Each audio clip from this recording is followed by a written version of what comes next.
Haleluya. Ijambo rikuru naryo rishireho andika mu byakozwe n'intumwa ibikeni umurongo ntuze kwa tekinike kwa rero ndahari. Byakozwe n'intumwa ibikeni umurongo wa 3 n'uwa 4 ntuze kwa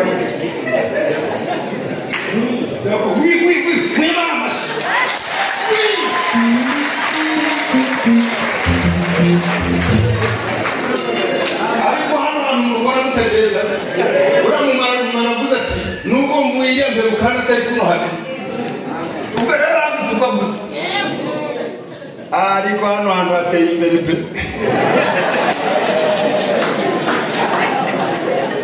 nuko wambaye ikireza atamenya ko kera ati matuvuganira maze akaganya umuntu amafaranga y'irabure kubona abantu bafite amafaranga kandi witwa gutunga ngo yakwema yanasi ariko njye nayabonye ikazumishikirita zino ariko njye ndikuyareba madamu nawe madamu witwa mama atubireje ati akantu kiti faranga se yo kaba amarinde kubita amafaranga batereka ndatiga yesi ariko njye nayabonye nuko rati imbaraga z'umwijima maze umugore aravuga ngo aravuga mugenzi wo munyakomese wari umubwiza Imana iramubwira ngo barakoroza iteguriye ariko ndareba icyo urakora bamaze kuguhereza baba baramuhereye ngo karibu nyingi ariko umwereze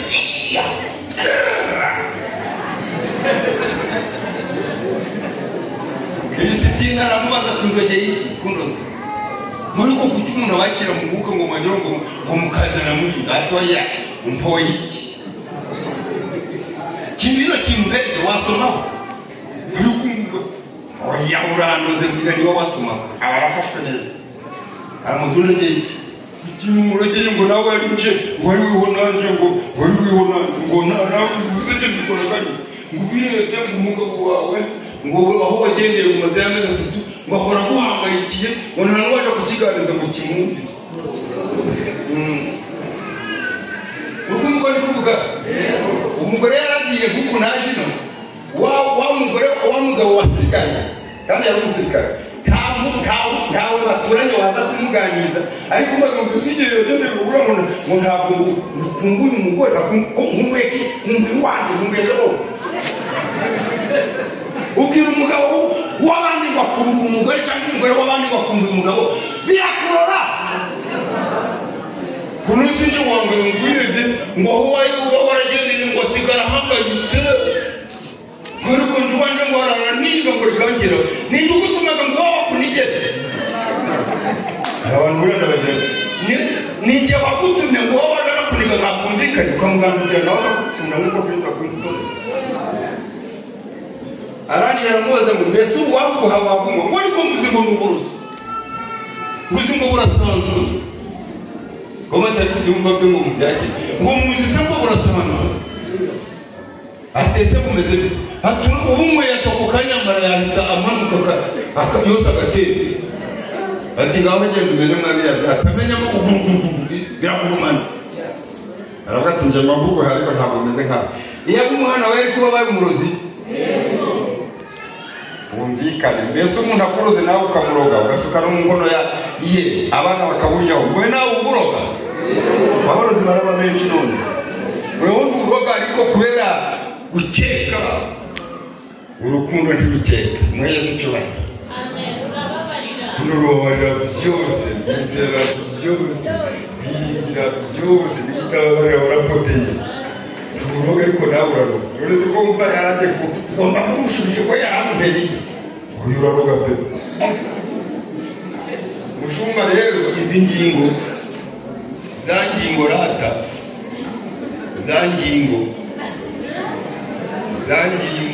mwazibonye ngo yarangije ko zakabaye ibiryo munafate kandi bakameze nta mugana nagashije ku rupapuro ko umwami nyir'igihugu atanze iki ngo abantu bose bagira bate weho bakuhiseho wararutageze ikambara kubwira mu musaza kutegeza bamumenya bitabagirira byanjye sinzego zino zikurikirana ze kugira ngo agere kuri president aba yagize hena kugira ngo azagere batari kumvuga no kuvuga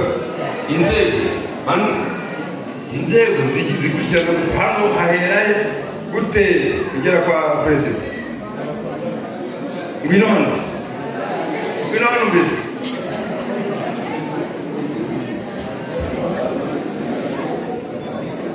imana itanga itegeko ngo umuntu wari wese umuriro uje ku mutwe we ujura bibarigiza ibyaha bikurindagiza wangana amoko kugira gute itorero risengutse n'abantu bariteye babuze umuriro ugasanga bafite inabi y'imyaka bafite inzigo zimaze imyaka n'imyaka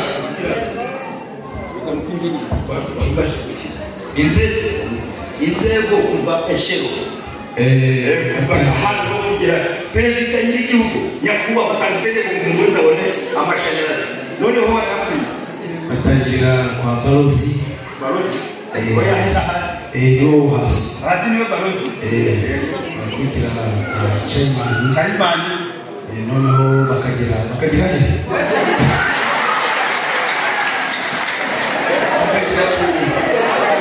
badesone bakaja kuri district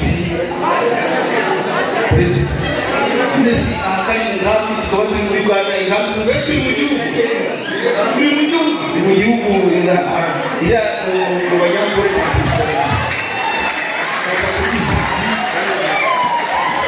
Esa shimwe urwego rwa mbere ni LC1 siko iyo bayitaga mu village. Urwego rwa kabiri ni gomborora. Urwego rwa gatatu ni sajja. Muranyumva hano turindi gashozwa igomborora ni Mukanga siko bagera ku sajja ni igomborora ni Ruganga hanyuma isajja ni Mukanga akurikiraho district ya Isingiro sibyo hanyuma uvuye kuri LC5 wihita gutarama ukaja kuri president usibye ba ministre n'ibindi zo nzego za leta ariko izi nzego zo bitaga ngo ni local government local government itangiriye kuri LC1 LC2 ubwo ni Ruganga Gomborora batanze itegeko umuntu wese abona amashanyarazi bayakwiye wewe bakakwitaho ntibayayoboye mu nzu yawe kandi yari itegeko umwami yatanga warega naje kwa LC1 kuko LC1 ni buzibiri muri village sikora umva haleluya Imana mashini simba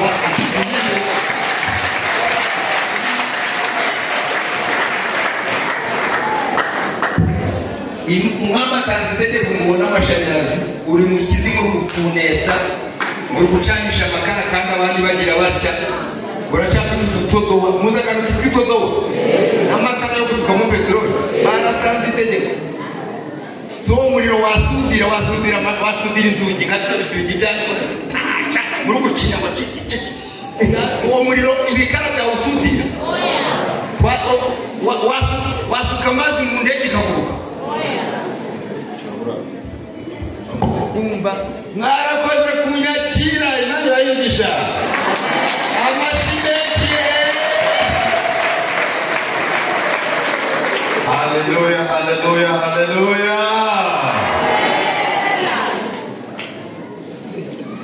bari mu nzu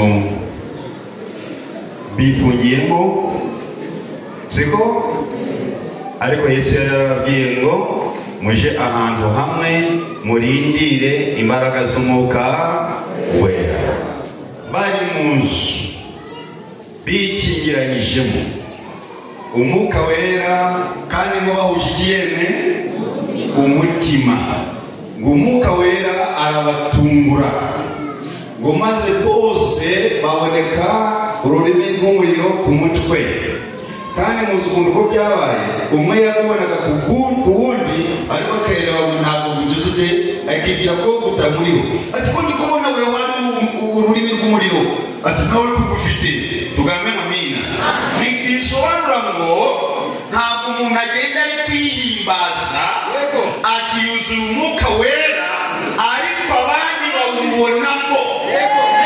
Tugambe amina. Abandi bamubonamo umwuka wera kuko umwuka wera aho yageze ibintu byose birahinduka. Tugambe amina. Tugambe amina. Kandi umwuka wera w'umuriro ahatari umurimo hari iki? Umwijima. Haleluya. Ngo bose buzura umwuka wera bagira imbaraga. Petero atinya umusha wamubwiraga ngo nawe wari kumwe nawe agahakana, ariko yuzura imbaraga z'umwuka wera. Tugambe amina. Igice kimwe umurongo wa 8 icyo yishimiraga ati cyokora uwo mwuka wera azabazaho, namara kubazaho muzaba abagabo bo guhabwa kumpamya. Iyo challenge yigiraga abajehova ngo twebwe turabahamya abandi bayehova, ariko ntabwo ari ijambo ry'Imana ritubwiyemo muzaba abagabo bo kumpamya. Wavugaga ninde? Ni Kristo wenyine. Tugambe amina. I Yerusalemu no ku mpera z'isi nimutari wagira igihe cyo guhamiriza umwuka, guhamiriza Yesu ari mu bikorwa byawe ngo bakubone n'Imana, bakubone mu mwuka wera, ntabwo urakira imbaraga z'umwuka wera, ahubwo umeze nka zanjiji zo muri Aziya zo babaje ngo mbese nakiriye umwuka wera. Baramusubiza ati nta n'amakuru ujye kubuza. Ati sinabatijwe mu batizo ki? Ati twabatijwe mu batizo wa Yohana. Ati Yohana yabatizaga umubatizo w'amazi ngabego, ariko yaravuze ngo ugiye kuza, tugambe amina, azabatirisha umuriro. Haleluya. Ati kandi ntabwo binkwiriye ko nahangura n'udukweto dushubitswe inkweto ze. Uwo ni Yesu Kristo. Tugambe amina. Ese wakiriye umwuka wera? Nawe nta makuru y'umwuka wera waruzi, ariko ndagutangariza ko Yesu yarabwiye Petero, yaravuze ati iri ni isezerano ryacu kandi ni isezerano ryanyu, ni isezerano ry'abandi bazabakurikiraho, natwe turi hano mu isezerano ryacu. Tuvuge ngo amina. So kwakira imbaraga z'umwuka wera, maze umwuka wera agaragara nk'umuyaga uhuha cyane. Umuyaga iyo uhushe abantu ntabwo bawubona, ntabwo batubwira ngo umuyaga ni umutuku n'umukara, oya, ntabwo bugaragara, ariko ibikorwa by'umuyaga gukora byo biragaragara. Haleluya. Umuyaga waje, ibiti byaguye, imyenda yagurutse, amazi bwasambutse, ibikorwa by'umwuka wera biragaragara. Haleluya. Haleluya. N'ufite umwuka wera ibikorwa by'igiteme biragaragara ko ufite imbaraga z'umwuka wera muri wowe. Ese wakiriye umwuka wera? Nawe ntabwo uramenya ko yagize ko yaje. Umwuka wera yaraje, yamugabiye buri muntu wese ushaka kumwakira, n'ufite isoni ryo kumwakira azamwakira mu izina rya Yesu. Haleluya. Baravuze ngo buri muntu wese ashaka insinga abona amashanyarazi. Haleluya. Niryo tegeko ry'umwami yagize ute? Yavuze. None weho ngo nta nsinga natanga bakagusimbuka, ukaje uri kurabuza agatelefone ntacakigira. Haleluya. Kandi nawe wari ufite uburenganzira bwo kuba ufite. Tugambe amina. Umuntu ufite umwuka wera ntabwo yirirwa arazerera mu cyumba. Haleluya. Utubuze telefone ngo bagucakire, nawe amara umwuka wera nawe wicakire. Nawe wicakire. Haleluya. Haleluya. Haleluya. Haleluya. Haleluya. Haleluya. Mugereka mubwire iyo usenze Imana ugasubira uravuga ati ya hajya naje Imana iranzi, ariko umuntu agusengeye uzavuga ati Imana ziwuriye nuko uri akabafasha, ariko twese ni isezerano ryacu. Haleluya. Ni isezerano ryaje, ni isezerano ryawe, ni isezerano ry'abana bacu. Tugambe amina. N'abazadukurikira kurushaho n'uruhererekane kugeza Yesu agarutse. Tugumye ngo amina. Reka dusenge Imana. Ese wakira imbaraga z'Umwuka Wera wapi? Nta makuru y'Umwuka Wera narizi. Ntabwo nzi yuko bamuza bavuga ati yo mubatizwe mu Mwuka Wera. Haleluya. Maze mwambare imbaraga z'ikiye z'Imana. Reka uyu mwanya tunane imitwe yacu maze dusenge Imana. Haleluya. Reka duhaguruke. Reka duhaguruke. Tugiye gusenga Imana maze twuzure imbaraga z'Umwuka Wera. Haleluya, haleluya. Umwuka Wera amanuka batangira kubona Imana. Umwuka Wera amanuka batangira kubona Imana. Umwuka Wera amanuka batangira kubona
imbaraga z'umwuka wera. Reka umwuka wera mwami aze muri twe akongore ibyaha n'igipfa nabyo kandi atwemeze ibyo twakoze bibiri bidatunganye. Reka umwuka wera aze muri twe maze n'ukuri umuriro wa Pentekote wongere wake utumare ubwoba maze tuba abagabo bo guhamya haleluya iyawe Kristo muri Yerusalemu i Yudeya no ku mpera z'isi.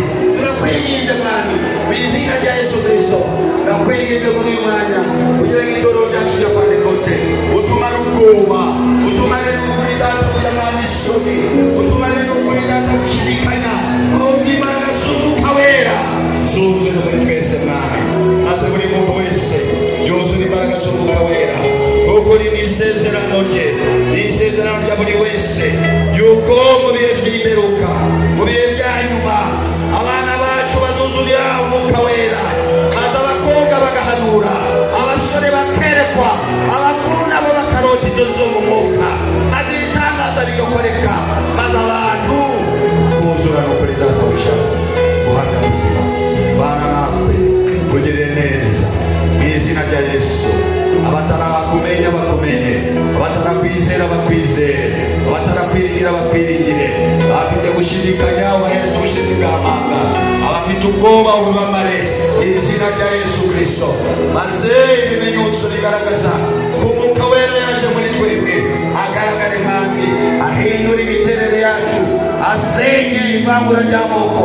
Mwami ibyo Satani yatwambuye kongere tubigarukane, impano Satani yatwambuye kongere tuzigarukane, maze dukora imirimo yawe dufite ubushizi bw'amanga. Urakoze kubera ko twumvishije kandi ukaba urabikorera. Reka byose bikorwe nawe mu izina rya Yesu Kristo umucunguzi wacu, tuvuge ngo amina.